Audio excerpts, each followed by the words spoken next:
Hi, I'm Beth Ruyak. Since September 11th, smallpox has made headlines, and as a result, the public anxiety about smallpox has escalated. So what are the facts behind everything you're reading and hearing, and what can you do to protect yourself? In the wake of the September 11th terrorist attack on America, a new concern about smallpox, or at least the threat of smallpox, has arisen. And the main issue seems to be this: should we be terrified of an outbreak? Terrified? No. Worried? In the sense that it's a potential threat and you have to deal with it. Yeah, I think you have to make appropriate plans, just like you should be worried about being, run over when you cross the street. Smallpox is caused by the variola virus, and symptoms include high fever, fatigue, head and back aches, followed by a rash on the face, arms, and legs.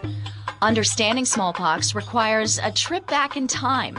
The first recorded epidemic actually occurred in 1350 BC. Fast forward to the late 1970s, and smallpox is eradicated from the world. Vaccinations have since stopped, but 2 smallpox virus samples are stored, one in Russia and one in the United States. And that brings us to the sudden modern-day fears. There's been some speculation that the security of these samples may have been compromised and that smallpox might be used as a weapon. You have a lot of things coming together. One, we're not sure who has it, and there's a possibility that it's not confined to 2 facilities. 2, you have a big susceptible population.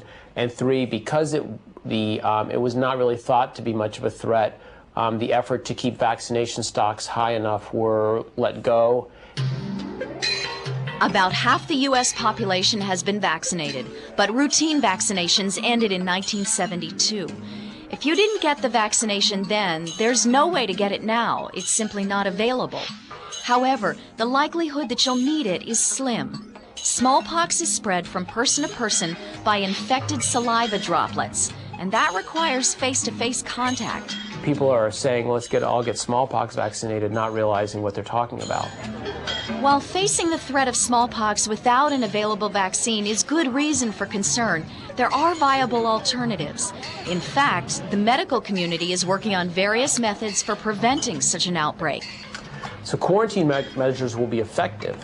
And if you knew that you had a release, for example, in this building today, you could quarantine the people in this building and probably completely control an outbreak. People with smallpox are most infectious during the first week of the illness. That's when the virus is most present in the saliva. If a person is exposed to the virus, the vaccine can lessen the severity or even prevent smallpox from developing if it's given within 4 days. And while emergency supplies of smallpox vaccines may become available, it's still not a guarantee against the disease. So, should we be trying to get vaccinated if we're not already vaccinated? Absolutely not. People should not go out and get vaccinated right now. Should we have a stockpile of vaccine that we could vaccinate the whole U.S.? Yes, we should do that. And the government has undertaken to do that. Until then, information and education about smallpox is the best defense, along with some old-fashioned common sense. It's more likely you're going to get hit by a car, or you're going to be in a car accident and it's going to kill you, than getting smallpox. Even if the smallpox vaccine was available, it's not for everybody. People with eczema or other skin conditions and those with a compromised immune system should stay away from the vaccine. In those cases, it's wise to work with a doctor for another way to protect yourself.